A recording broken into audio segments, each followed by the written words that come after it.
अपने पूरे दिन में से सिर्फ 5 मिनट निकाल के ये एक पेज बना लें और ये एक पेज आपको इतना फ़ायदा दे सकता है कि आपकी सोच है। क्योंकि ये एक पेज आप लोग अपने मोबाइल फ़ोन से भी बना सकेंगे, अपने लैपटॉप से भी बना सकेंगे और अपने कंप्यूटर से भी बना सकेंगे। और यकीन करेंगे एक छोटी सी स्किल आपकी लाइफ को चेंज कर सकती है। तो इस टाइम अगर आप लोग कोई और काम कर रहे हैं तो वो काम 5-10 मिनट के लिए छोड़ के साइड पे हो जाएं, क्योंकि वीडियो आपके लिए बहुत ज़्यादा अहम होने वाली है। इस वीडियो को आपने हरगिज़ मिस नहीं करना, ताकि आप लोग ये काम सीख सकें और अपना काम अच्छे से शुरू कर सकें। और हाँ, ये एक बिल्कुल प्रोफेशनल स्किल है। आप लोग ये काम सीखेंगे तो आपको इसमें आपकी सोच से भी ज़्यादा फ़ायदा मिलेगा। और हाँ, इस काम को करने के लिए किसी किस्म की डिग्री, इन्वेस्टमेंट या तजर्बा आपको बिल्कुल भी नहीं चाहिए।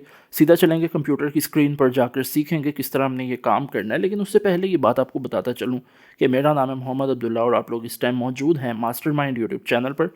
चैनल पर नए हैं, चैनल को सब्सक्राइब कर सकते हैं, वीडियो को लाजमी लाइक कर लीजिएगा और सीधा चलेंगे कंप्यूटर की स्क्रीन पर।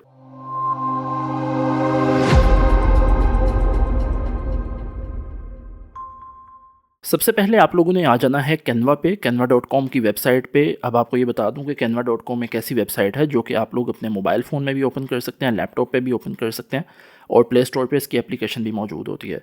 देन आपने क्या करना होगा, आपने क्रिएट के बटन पे क्लिक करना है, कस्टम साइज़ पे क्लिक करना है और यहाँ पे विड्थ आपने रखनी होगी 2480, हाइट आपने रखनी है 3508 और पिक्सल्स को रहने देना है और ओके कर देना है। इसको ओके करने के बाद आपके सामने इस तरह से एक ब्लैंक पेज आ जाएगा। अब इस ब्लैंक पेज पे हमने क्या करना होगा ये गौर से समझिएगा। हमने सबसे पहले एलिमेंट्स में आके लोगो सर्च करना है। लोगो सर्च करने के बाद हमारे सामने बहुत से डिफरेंट लोगोज़ आ जाएंगे। हमने कोई ऐसा लोगो नहीं उठाना जो ऑलरेडी किसी कंपनी का हो। हमने कोई भी एक सिंपल सादा सा लोगो उठा लेना है। लाइक ये पिंक कलर का लोगो अच्छा लग रहा है, मैं इसको सिंपली यहाँ पर लाकर पेस्ट कर दूँगा।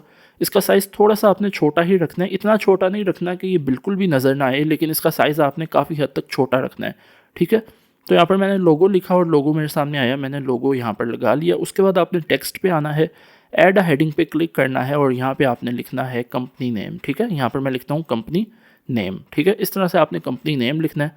देन आपने इसका एक फ़ॉन्ट चेंज कर लेना है, कोई अच्छा सा फ़ॉन्ट लगाना है और देन आपने इसका साइज़ थोड़ा सा छोटा कर लेना है। मैं बोल्ड भी कर देता हूँ इसको और इसका साइज़ मैं थोड़ा छोटा कर लूँगा। इतना छोटा करना है कि ये आपके लोगों के नीचे अच्छे से आके दिख सके। ठीक है, तो यहाँ पर मेरा कंपनी नेम भी आ गया। इसको इस तरह से यहाँ पर हमने प्लेस करना है। एक चीज़ का आपने ख्याल रखना है कि ये सब जो भी आप टेक्स्ट लिखेंगे ना इसके अंदर, वो आपने बिल्कुल प्लेसमेंट लगानी है, यानी वो लोगों के बिल्कुल नीचे होना चाहिए। ठीक है, तो यहाँ पर मैंने कंपनी नेम लिख दिया। उसके बाद मैंने लिखना है बैंक डिटेल लाइन 1। इसको हम लोग बोल्ड नहीं करेंगे क्योंकि ये कंपनी नेम के नीचे की डिटेल है। ठीक है, तो जो हमारी हेडिंग होगी उसको हमने बोल्ड करना है और जो हेडिंग के नीचे की डिटेल होगी उसको हमने बोल्ड नहीं करना। उसकी वजह ये होती है कि जो हेडिंग होती है वो अच्छे से दिख सके और जो हेडिंग के नीचे की डिटेल होती है वो आपको सिंपल दिखनी चाहिए। बैंक डिटेल लाइन 1 हो गई। उसके बाद आपने लिखना है बैंक डिटेल लाइन नंबर 2 और यहाँ पर ये दोनों चीज़ें भी हमारे सामने आ चुकी हैं। अब यहाँ पर आपने काफ़ी ज़्यादा टेक्स्ट ऐड करना होगा। किस तरह ऐड करना है ये आपने गौर से देखना है क्योंकि ये बहुत ज़्यादा अहम होने वाला है। ऊपर वाले टेक्स्ट को ही हमने कॉपी करना है और यहाँ पर हमने लिख देना है ईमेल एड्रेस। वही बात दोबारा आपको कह रहा हूँ कि आपने अलाइनमेंट का ख्याल रखना है कि जो भी आप लोग टेक्स्ट लिखेंगे उसको एक ही लाइन में लिखना है, उसको इधर उधर नहीं करना ताकि वो आपके लिए मुश्किल ना पैदा करे। ठीक है, ईमेल एड्रेस लिख लिया। उसके बाद मैं यहाँ पर सिंपली लिख दूंगा फ़ोन। ठीक है, ये फ़ोन नंबर आ जाएगा, ऐसा फ़ोन नंबर ये यहाँ पर आ जाएगा। इसको इस तरह से आप लोग लिखना चाहें तो आप लोग फ़ोन नंबर भी लिख सकते हैं, मैंने सिंपली जो है फ़ोन लिखा है। ठीक है, देन मैंने कंपनी नेम को ही करना है कॉपी। कॉपी करने के बाद नीचे इसको पेस्ट करना है और यहाँ पे मैंने लिख देना है बिल 2। अब बिल 2 क्या होता है ये आपको नहीं पता, तो आपको बता दूं कि बिल 2 यानी जो भी बिल बना होगा वो किसके लिए है। तो यहाँ पर उसकी अब हमने डिटेल लिखनी होगी कि ये बिल किसके लिए होने वाला है। तो यहाँ पर ईमेल एड्रेस को ही हमने कॉपी करना है। ठीक है, ईमेल एड्रेस को कॉपी करने की ये वजह है क्योंकि ये बिल 2 के नीचे की इन्फॉर्मेशन है। बिल 2 बोर्ड मैंने इसलिए रखा है क्योंकि बिल 2 एज सच एक हेडिंग है और बिल 2 के नीचे की जो डिटेल होगी उसको हमने बोर्ड नहीं करना क्योंकि वो बिल 2 के नीचे की डिटेल है। तो ये इस चीज़ का आपने ख्याल लाजमी रखना होगा। ठीक है, एक आपने अलाइनमेंट का ख्याल रखना है और आपने एक किस चीज़ का ख्याल रखना है कि आपने जो भी हेडिंग बनानी है वो बोल्ड होनी चाहिए और जो हेडिंग के नीचे का जो होगी ना डिटेल वो सारी बोल्ड नहीं होनी चाहिए। बिल 2 के नीचे मैंने लिख दिया क्लाइंट नेम, इसको भी मैंने बोल्ड में नहीं लिखा। देन मैंने लिख दिया एड्रेस लाइन नंबर 1, इसको भी बोल्ड नहीं करना और उसके बाद मैंने लिख दिया एड्रेस लाइन नंबर 2। ठीक है, इसको यहाँ पर इस तरह से 2 कर देते हैं। अब यहाँ पर ये हमारी थोड़ी सी डिटेल बन चुकी है जिसमें मैंने सबसे पहले कंपनी नेम लिखा है जिसमें बैंक डिटेल लाइन नंबर 1 थी, बैंक डिटेल लाइन नंबर 2 थी, ईमेल एड्रेस था, फ़ोन था और बिल 2 की इन्फॉर्मेशन में अगर हम देखें तो क्लाइंट नेम आ गया, एड्रेस लाइन 1 आ गया, एड्रेस लाइन 2 आ गया, ईमेल एड्रेस और फ़ोन नंबर को हमने एज सच ऊपर से ही कॉपी करके नीचे पेस्ट कर देना है, ठीक है, क्योंकि ये दोनों चीज़ें कंपनी नेम में भी होंगी और बिल टू में भी होंगी। देन आपने आना है एलिमेंट्स में। एलिमेंट्स पे आने के बाद आपने शेप्स में आना है, सी ऑल पे क्लिक करना है और यहाँ पर किसी भी एक शेप को आपने सेलेक्ट करना है। मैं इस शेप को सिलेक्ट करता हूँ और इसको पूरे पेज पर हमने जो है हॉरिजॉन्टली इसको ड्रैग कर लेना है और यहाँ पर इस तरह से हमने इसको नीचे से भी थोड़ा सा ड्रैग कर लेना है कि ये लाइन एज अ लाइन बन जाए। और अब हमने इसके अंदर एक छोटी सी डिटेल लिखनी होगी। डिटेल क्या लिखनी है? सबसे पहले हमने बिल टू को कॉपी करना है। इसके अंदर की जितनी भी डिटेल है ये आपने बोल्ड ही रहने देनी है। इसको मैंने सिंपली लिख दिया आइटम डिस्क्रिप्शन। इसको थोड़ा सा हम लोग ड्रैग करेंगे तो ये बिल्कुल सीधा होकर हमारे सामने आ जाएगा, ठीक है। यहाँ पर मैंने लिख दिया आइटम डिस्क्रिप्शन। इसका साइज़ अगर आप छोटा करना चाहें तो वो आप अपनी मर्ज़ी के मुताबिक छोटा कर सकते हैं। देन मैंने यहाँ पर लिखना है QTY। QTY का मतलब होता है क्वांटिटी, ठीक है। इसका जो स्मॉल वर्जन है वो क्वांटिटी होता है, उसको QTY कहते हैं। देन मैंने लिखना है प्राइस। प्राइस लिखने के बाद मैंने प्राइस को भी कॉपी करना है और यहाँ पर मैं लिख देता हूँ टोटल। यहाँ पर टोटल को भी हमने इस तरह से लिख दिया। अब आपने एक चीज़ का आपने नज़र देखा होगा, इसको आपने ऑब्ज़र्व किया होगा कि मैं ये जितनी भी चीज़ें लिखी हैं ना, ये सारी मैंने एक ही लाइन में लिखी हैं। इसकी अलाइनमेंट मैंने बिल्कुल चेंज नहीं की। देन मैंने ऊपर से करना है कॉपी ईमेल एड्रेस को और यहाँ पर नीचे लाकर पेस्ट करना है और यहाँ पर मैं लिख दूंगा आइटम नंबर 1, ठीक है। इसी को आपने आइटम नंबर 1 रहने देना है। देन आपने आइटम नंबर 2 लिख देना है। ऊपर वाले को कॉपी करके नीचे करेंगे तो आप उसको चेंज कर सकेंगे आइटम नंबर 2 में, ठीक है। अच्छा, मैं एक चीज़ ऑब्जर्व करूँगा, मैंने आइटम नहीं लिखा, TTM लिखा हुआ है, बाय मिस्टेक लिखा गया, तो इसको हम आइटम में चेंज कर लेंगे, ठीक है। और इस तरह से हमने लिखना है आइटम नंबर 3। तो यहाँ पर हमारी 3 आइटम्स आ चुकी हैं। आप लोग अगर ज़्यादा आइटम यहाँ पर लगाना चाहें तो वो भी आप लगा सकते हैं, ठीक है।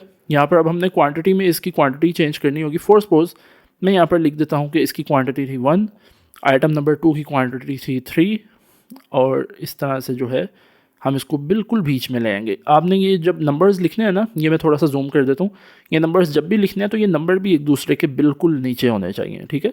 ये ऐसा ना हो कि आपने जो है लाइन का ख्याल रख लिया कि एक ही लाइन में है लेकिन जो नंबर्स हैं वो थोड़े आगे पीछे हो गए हैं, ऐसा नहीं करना। देन मैंने आइटम नंबर 1 की क्वांटिटी 1 लिखी, आइटम नंबर 2 की क्वांटिटी 3 लिखी और आइटम नंबर 3 की क्वांटिटी 4 लिखी। आइटम नंबर 1 की प्राइस में लिखता हूँ $20। आइटम नंबर 2 की प्राइस में लिख देता हूँ फॉर सपोज $80। इसको भी हम लोग बिल्कुल एक लाइन में ले आएंगे। और आइटम नंबर 3 की मैं लिख दूंगा प्राइस फॉर सपोज, मैं यहाँ पर लिख देता हूँ कुछ भी लिख सकते हैं आप अपनी मर्ज़ी के मुताबिक। मैं यहाँ पर लिख देता हूँ $100 या $180 लिख देता हूँ, ठीक है। तो यहाँ पर इन तीनों की मैंने प्राइस भी लिख दी है। देन आपने इन्हीं को कॉपी करके टोटल में पेस्ट कर देना है। हर एक के आगे उसी की प्राइस आपने कॉपी करनी है और इसको टोटल में लाकर आपने पेस्ट कर देना है इस तरह से, ठीक है। ये चीज़ आपने ख्याल रखनी है कि लाइन में आनी चाहिए बिल्कुल। और यहाँ पर तीनों की प्राइस भी आ चुकी है। अब मैंने क्या करना होगा, यहाँ पर ये एक चीज़ का ख्याल आपने देखे मैं कर रहा हूँ कि तीनों मैंने अलाइनमेंट में लिखी हैं। तीनों में किसी किस्म का मैंने ऐसा नहीं किया कि आगे पीछे लिख दी हूँ। देन मैंने आना है दोबारा से शेप्स में, यहाँ पर लाइंस में आना है और एक लाइन को हमने कॉपी करना है। इसका कलर मैं पिंक कर लेता हूँ क्योंकि मैं जितना भी ये फॉर्मेट बना रहा हूँ ये सारा मैं पिंक कलर का बना रहा हूँ, तो आपने इसका कलर जो है वो पिंक कर लेना है, ठीक है। मैं इसका कलर जो है सिंपली यहाँ पर पिंक कर लेता हूँ। इस तरह से आप देख सकते हैं कि मेरे सामने ये सारा आ चुका है। देन मैंने आइटम नंबर 2 को कॉपी करना है और यहाँ पर मैं इसको कॉपी करके नीचे पेस्ट करूँगा और यहाँ पर लिख दूँगा सब टोटल। सब टोटल लिखने के बाद नीचे वाले को भी हमने एक दफ़ा दोबारा से कॉपी करके पेस्ट करना है और यहाँ पर लिख दूँगा डिस्काउंट और डिस्काउंट भी इसके नीचे आ गया। और तीसरे नंबर पर हमने यहाँ पर लिखना होगा टैक्सेस, कि इसमें कितने जो है टैक्स वगैरह इंक्लूड हैं, ठीक है। तो यहाँ पर इस तरह से ये मेरे सामने सारा कुछ आ चुका है। अब यहाँ पर सब टोटल कितना बनेगा इस सारी अमाउंट का, वो आप खुद से भी एक दफ़ा कैलकुलेट करें, मुझे कमेंट में लाजमी बताएं कि ये कितना सब टोटल बनता है। यहाँ पर इसका सब टोटल बनेगा $280, ठीक है। 180 + 80 + 20 280 बनता है, तो इसका सब टोटल बनेगा $280। डिस्काउंट इस पर कितना है, तो डिस्काउंट इस पर बिल्कुल कुछ नहीं है, ज़ीरो डिस्काउंट है, तो मैं यहाँ पर इस पर $0 लगा देता हूँ। और टैक्स इस पर कितना है, तो मैं कहता हूँ टैक्स भी इस पर कुछ नहीं है। टैक्स भी हम लोगों ने सिंपली ज़ीरो को ही कॉपी करना है और ज़ीरो को ही नीचे टैक्स के आगे पेस्ट कर देना है। देन आपने अपनी लाइन जो आपने लगाई थी उसको कॉपी करके नीचे पेस्ट करना है। इस तरह से आपकी लाइन आ जाएगी। और यहाँ पर सब टोटल को या किसी भी एक चीज़ को आपने कॉपी कर लेना है, क्योंकि नीचे लाकर हमने इसको पेस्ट करना होता है, तो यहाँ पर उसका जो मीनिंग है वो वैसे ही बदल जाएगा। तो यहाँ पर मैं लिख देता हूँ टोटल अमाउंट, इसको ड्रैग करूँगा और इसको एक ही लाइन में ले आऊँगा, तो इस तरह से आ जाएगी मेरे सामने टोटल अमाउंट, ठीक है। टोटल अमाउंट मेरे सामने आ गई और टोटल अमाउंट कितनी थी, $280। यहाँ पर ये हमारा पेज जो है तकरीबन बन चुका है। थोड़ा सा भी हमने इसमें काम मज़ीद करना है। कंपनी नेम को हमने कॉपी करना है, उसको यहाँ पर साइड पे पेस्ट करना है। इसको हमने करना है चेंज इनवॉइस में और उसका साइज़ आपने काफ़ी बढ़ा देना है, क्योंकि ये जो है इनवॉइस है और ये इन्वॉइस हमने जो है थोड़ा सा बड़ा करके लिखना होगा और ये यहाँ पर हमारी इन्वॉइस बन चुकी होगी। ठीक है, अब यहाँ पर हम इसमें मज़ीद क्या कर सकते हैं वो भी मैं आपको बता देता हूँ। हमने जो है इसमें थोड़ा सा मज़ीद अभी इसमें काम करना है। बैंक डिटेल लाइन 1 में मैं यहाँ पर लिखता हूँ इन्वॉइस नंबर, कि इन्वॉइस का नंबर क्या है। तो फॉर सपोज मैं लिख देता हूँ ये इन्वॉइस नंबर 0021 है। ठीक है, यहाँ पर आ गई इन्वॉइस नंबर। देन यहाँ पर अब हमने लिखनी होगी डेट, क्योंकि आपने देखा होगा जब भी आप किसी जगह पर शॉपिंग करते हैं या कोई चीज़ ख़रीदते हैं तो आपको एक इन्वॉइस मिलती है और वहाँ पर उसके इन्वॉइस के ऊपर डेट भी लिखी होती है। तो फॉर सपोज मैं जिस दिन ये वीडियो रिकॉर्ड कर रहा हूँ 2 फरवरी है, तो मैं यहाँ पर उसकी डेट लिख दूँगा कि ये 2 फरवरी की रिकॉर्डिंग है और 2 फरवरी को ये इन्वॉइस बनी है। ठीक है, तो यहाँ पर ये दोनों चीज़ें मेरे सामने आ गई। इन्वॉइस नंबर भी आ गया 0021 और इन्वॉइस डेट भी आ गई 2 फरवरी 2026। ठीक है, अब एक और चीज़ यहाँ पर हमने लिखनी है जो कि बिल 2 की इन्फॉर्मेशन में आएगी, वो है अमाउंट। ठीक है, अमाउंट अब जो है अमाउंट ड्यू कितनी है। अब यहाँ पर अमाउंट ड्यू कितनी है वो है $280, क्योंकि अभी तक ये पे नहीं किए गए क्लाइंट की जानिब से। तो यहाँ पर ये $280 मैंने लिख दिए और यहाँ पर अमाउंट ड्यू के नीचे मैं ड्यू डेट भी लिख देता हूँ कि कब तक की डेट है। यानी ड्यू डेट आपको पता है कि क्या होती है कि इस डेट के अंदर अंदर आप ये चीज़ जमा करवा सकते हैं। तो मैं 5 फरवरी 2026 लिख देता हूँ। ये सारी इन्फॉर्मेशन आपको कौन देगा वो मैं आपको आगे चल के बताता हूँ। तो यहाँ पर इन्वॉइस का जो पेपर है वो मेरे सामने बन चुका है बहुत बेहतरीन अंदाज में। आप इसका कलर वगैरह चेंज करना चाहें तो सब कुछ कर सकते हैं, वो आपकी मर्ज़ी के मुताबिक है। शेयर पे क्लिक करने के लिए डाउनलोड करेंगे, PDF स्टैंडर्ड में हमने इसको डाउनलोड करना है। ये मेरे सामने डाउनलोडिंग स्टार्ट हो चुकी है और ये देखिए मेरे सामने ये पेपर डाउनलोड हो चुके हैं। इसको थोड़ा सा जूम आउट करते हैं ताकि आपको अच्छे से नज़र आए। ये देखिए ये इनवॉइस का पेपर है और HD फॉर्मेट में मेरे सामने ये डाउनलोड हुआ है और यहाँ पर आप देख सकते हैं सब कुछ बेहतरीन अंदाज में जो है मेरे सामने इस टाइम मौजूद है। अब इस पेपर से हमने किस तरह फ़ायदा उठाना है, ये एक पेज जो मैंने आपको कहा था बना लें, उसके लिए आप लोगों ने सिंपली आ जाना है इट्सी के ऊपर। इट्सी के ऊपर आप आएंगे, इनवॉइस टेम्पलेट आप लिखेंगे तो आपके सामने बहुत से इनवॉइस के टेम्पलेट्स आ जाएंगे। ये वो लोग हैं जो कि इनवॉइस बना रहे हैं, इनवॉइस बना के यहाँ पे काम कर रहे हैं। और यहाँ पे आप देखिए इनकी जो ऑर्डर्स हैं, ये ऑर्डर नहीं है, ये रिव्यूज़ हैं। यानी अगर आप फॉर सपोज देखें, आप कोई भी चीज़ खरीदते हैं तो आप उसका जो है रिव्यू नहीं देते, बहुत से लोग ऐसा करते हैं। तो अगर किसी बंदे को 8-8, 9-9 हज़ार रिव्यूज़ भी मिले हैं तो इसका ये मतलब नहीं कि वो 8-9 हज़ार दफ़ा चीज़ बिकी है। उसका मतलब ये है कि वो हो सकता है 15-20 हज़ार दफ़ा वो चीज़ बिकी हो, जिसमें से 8-9 हज़ार लोगों ने वहाँ पर मतलब रिव्यू दिया हो अपना। तो आप यहाँ पर देख सकते हैं बहुत से आपके सामने इनवॉइस टेम्पलेट आ जाते हैं। आप लोग यहाँ पर काम कर सकते हैं इनवॉइस टेम्पलेट पे। इट्सी का फ़ायदा ये होता है कि यहाँ पर आपको जो है क्लाइंट बड़ा अच्छे से मिल जाता है। अब आपको नहीं पता कि क्लाइंट किस तरह हासिल करना है और इट्सी पे अकाउंट वगैरह किस तरह बनता है, तो उसके लिए आपने यूट्यूब पे आके लिखना है मास्टरमाइंड इट्सी। तो मास्टरमाइंड इट्सी लिखेंगे तो हमारा आपके सामने जो है वीडियो आ जाएगी। तकरीबन 11 महीने पहले 22 मिनट की वीडियो है, ये आपने देखनी है और आपको इस वीडियो से पता चल जाएगा कि किस तरह आप लोग पाकिस्तान में रहते हुए इट्सी का अकाउंट बना सकते हैं और यहाँ पर इट्सी पे काम करके अच्छा खासा फ़ायदा उठा सकते हैं। इस वीडियो के हवाले से अगर आपको कोई भी चीज़ समझ नहीं आई तो आप हमसे कमेंट्स में लाजमी पूछ सकते हैं। हम आपको रिस्पॉन्स करते हैं कमेंट्स में, जितना हो सके, जिसको हो सके हम रिस्पॉन्स करते हैं। तो खैर ये थी आज की वीडियो। आई होप कि वीडियो भी आपको पसंद आई होगी। वीडियो पसंद आई है, वीडियो को लाजमी लाइक कर लें। चैनल पर नए हैं, चैनल को सब्सक्राइब कर सकते हैं और बेल आइकन लाजमी प्रेस किया करें। उसकी वजह ये होती है कि जैसे ही हमारी नई वीडियो अपलोड होती है तो वो जल्द अज जल्द आप तक पहुंच सके। अगर आप बेल आइकन नहीं दबाएंगे तो वो वीडियो आप तक नहीं पहुंचेगी। तो मेक श्योर किया करें, सब्सक्राइब करते हैं, बेल आइकन लाजमी दबाया करें। बहुत जल्द मुलाकात होगी एक नई अमेजिंग वीडियो के साथ। तब तक आप अपना भी ख्याल रखें और अपनी फैमिली का भी ख्याल रखें।